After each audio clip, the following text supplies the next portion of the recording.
پانچ لائن کے معزز دوستو، السلام علیکم۔ ایران کا امریکہ کے خلاف انتہائی قدم، امریکہ کو آخری پیغام پہنچا دیا گیا، مر جائیں گے یا مار ڈالیں گے۔ ایران کے پاس ایک ہی راستہ رہ گیا۔ ایران یکے بعد دیگرے امریکہ کو بڑے سرپرائز دینے لگا۔ حالیہ امریکی پابندیوں کا بدلہ، ایران نے امریکہ کے بڑے اتحادی کو گردن سے دبوچ لیا، امریکی قیادت کو شدید دھچکا۔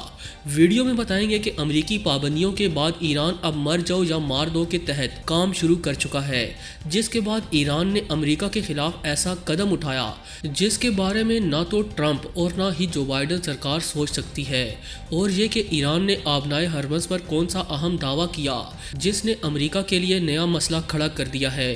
یہ سب آج کی اس ویڈیو میں ڈسکس کیا جائے گا۔ تاہم نئے شامل ہونے والے دوستوں سے التماس ہے پانچ لائن کو سبسکرائب کر کے بیل نوٹیفیکیشن بھی آن کر لیں تاکہ آپ تک خطے کی اہم اور تازہ صورتحال بر وقت پہنچ سکے۔ تو آئیے چلتے ہیں موضوع کے اصل حصے کی جانب۔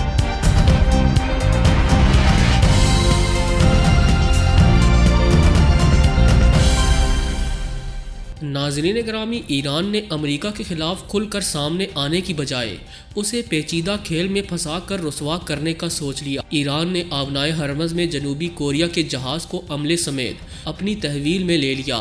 ایران کا یہ اقدام امریکہ کے لیے واضح پیغام ہے جس کے ذریعے وہ امریکہ اور سعودی عرب کو باور کروا چکا ہے کہ آبنائے ہرمز میں اسی کی حکمرانی رہے گی۔ آبنائے ہرمز ایک چھوٹی سی آبی گزرگاہ ہے جو امریکہ اور سعودی عرب کے لیے زندگی موت کا مسئلہ ہے۔ آبنائے ہرمز کی اہمیت کا اندازہ اس بات سے لگایا جا سکتا ہے کہ اس آبی گزرگاہ سے دنیا بھر کی تیل کی تجارت سرانجام پاتی ہے۔ اگر ایران آبنائے ہرمز کو بند کر دیتا ہے تو پوری دنیا کو تیل کی سپلائی بند ہو سکتی ہے، جو عالمی معیشت کے لیے کسی بدترین دھچکے سے کم نہیں ہوگا۔ خلیج فارس میں واقع آبنائے ہرمز میں بحری جہازوں کے آنے جانے کے لیے 3 کلومیٹر کے راستوں والی اس آبنائے کا شمار دنیا کی تنگ ترین سمندری راہداریوں میں ہوتا ہے۔ یہ اہم ترین عالمی راہداریوں میں سے ایک راہداری ہے کیونکہ دنیا بھر میں سمندری راستے سے خریدے جانے والے خام تیل کی مجموعی مقدار کا 1/3 حصہ روزانہ یہاں سے گزر کر جاتا ہے۔ آبنائے ہرمز سے گزرنے والے تیل کی 85% سے زیادہ مقدار ایشیائی ممالک کو جاتی ہے، جن میں زیادہ تر تیل جاپان، بھارت، جنوبی کوریا اور چین کو جاتا ہے۔ دوستو، کہا جاتا ہے کہ یہ گزرگاہ قدیم سلطنت ہرمز کے وسط میں واقع تھی، اسی وجہ سے اسے ہرمز کا نام دیا گیا۔ بعض لوگوں کا کہنا ہے کہ اسے ہرمز اس لیے کہا جاتا ہے کہ یہ فارس کے ایک بادشاہ کا نام تھا، جبکہ بعض لوگ یہ بھی کہتے ہیں کہ اس گزرگاہ کا نام ایران کے متحد مکران ساحل پر واقع ہرمز نامی جزیرے سے منسوب ہے۔ آبنائے ہرمز متعدد غیر آباد چھوٹے چھوٹے جزیروں پر مشتمل ہے۔ سب سے بڑا ایرانی جزیرہ کشمالہ ہے۔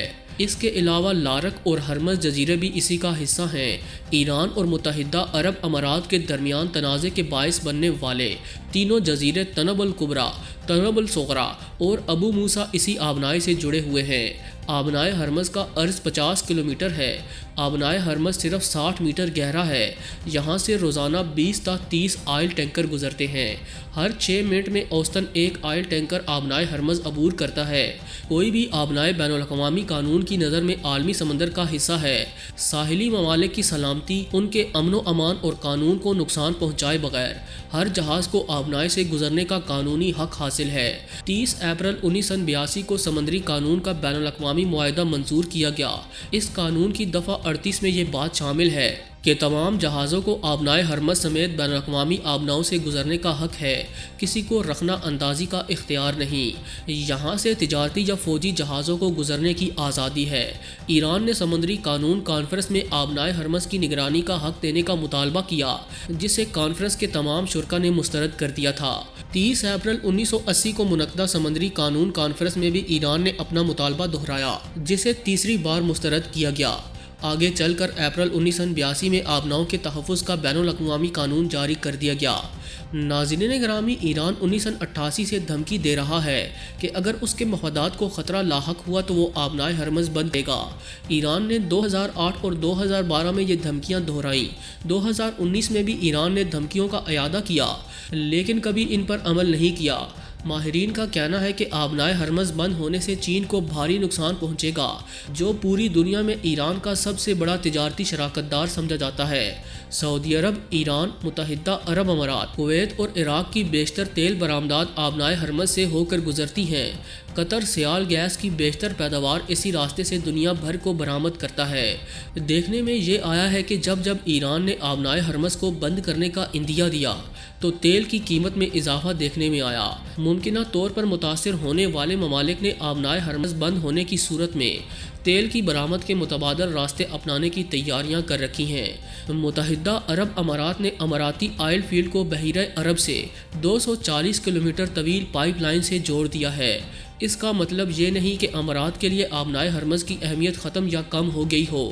جاپان، ہندوستان اور جنوبی کوریا کی تیل درآمدات کی اہم گزرگاہ بھی آبنائے ہرمز ہی ہے۔ سعودی عرب نے 2001 کے دوران عراق کے راستے تیل پائپ لائن قائم کی۔ اس کے ذریعے یومیہ 1.65 ملین بیرل تیل کی ترسیل ممکن ہے۔ یہ پائپ لائن عراق سے سعودی عرب ہوتے ہوئے بحیرہ احمد کی بندرگاہ تک بچھائی گئی۔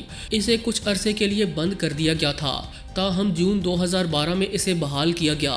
ماضی میں برطانیہ، فرانس اور ہالینڈ کے درمیان آبنائے ہرمز پر رسہ کشی جاری رہی۔ ایک زمانے میں سوویت یونین نے آبنائے ہرمز تک رسائی کی مہم چلائی۔ امریکہ نے آبنائے ہرمز پر اپنا کنٹرول قائم کرنے کے لیے خطے کے ممالک کے ساتھ سیاسی، تجارتی اور عسکری تعلقات مضبوط کیے۔ ناظرین گرامی، امریکہ اور ایران کے درمیان کشیدگی کے بعد یہ سوالات مزید اہمیت اختیار کر گئے ہیں کہ کیا ایران آبنائے ہرمز کو بند کر دے گا؟ کیا وہ ایسا کر سکتا ہے؟ اس سے خطے پر کیا اثرات ہوں گے؟ اس ساری صورتحال کو ستمبر 2020 میں آبنائے ہرمز میں جہازوں پر ہونے والے حملوں، سعودی عرب میں ارامکو پر کیے گئے حملوں اور امریکہ کی جانب سے جنرل قاسم سلیمانی اور ایرانی سائنسدان کی ہلاکت کے بعد دونوں ملکوں میں بڑھنے والی کشیدگی کے تناظر میں دیکھا جائے تو کچھ ایسی تصویر ابھرتی ہے کہ ایران کی جانب سے آبنائے ہرمز بند کیے جانے کی بحث اپنی جگہ، تاہم چین اور جاپان اپنی تیل کی رسد کے لیے آبنائے ہرمز پر انحصار کرتے ہیں اور ان دونوں کے ایران کے ساتھ دوستانہ مراسم ہیں۔ اس لیے ایسا امکان کم ہی نظر آتا ہے کہ ایران اس سمندری راستے کی بندش کے حوالے سے کوئی قدم اٹھائے۔ اسی طرح سعودی عرب اور اتحادیوں کے اوپیک کے علاوہ ایسا ہی ایک گروپ جو 10 اتحادی ممالک پر مشتمل ہے اور اس کی سربراہی روس کرتا ہے کہ کردار کو بھی بہت اہمیت حاصل ہے۔ اس کے پاس اتنی صلاحیت ہے کہ ضرورت کے حساب سے تیل کی مقدار کو بڑھایا یا کم کیا جا سکے۔ اسی لیے کہا جا سکتا ہے کہ زمینی اور سیاسی حالات ہونے والی کشیدگی طلب اور رسد کے مقابلے میں کم اہم ہے جب تک کہ کوئی ایسی صورتحال نہ بنے جو طویل عرصے تک چل سکے۔ اسی لیے سامنے کے حالات کو دیکھتے ہوئے کہا جا سکتا ہے کہ آبنائے ہرمز کو بند کیے جانے کا کوئی امکان نہیں ہے۔ پوری امید ہے کہ آج کی یہ ویڈیو آپ کو بے حد پسند آئی ہوگی۔ ویڈیو پسند آنے کی صورت میں اسے لائک کرتے ہوئے دیگر دوستوں سے شیئر کریں اور ہمارے چینل کو سبسکرائب کرنا ہرگز نہ بھولیں۔ آج کی ویڈیو میں بس اتنا ہی۔ اگلی ویڈیو تک کے لیے اللہ نگہبان۔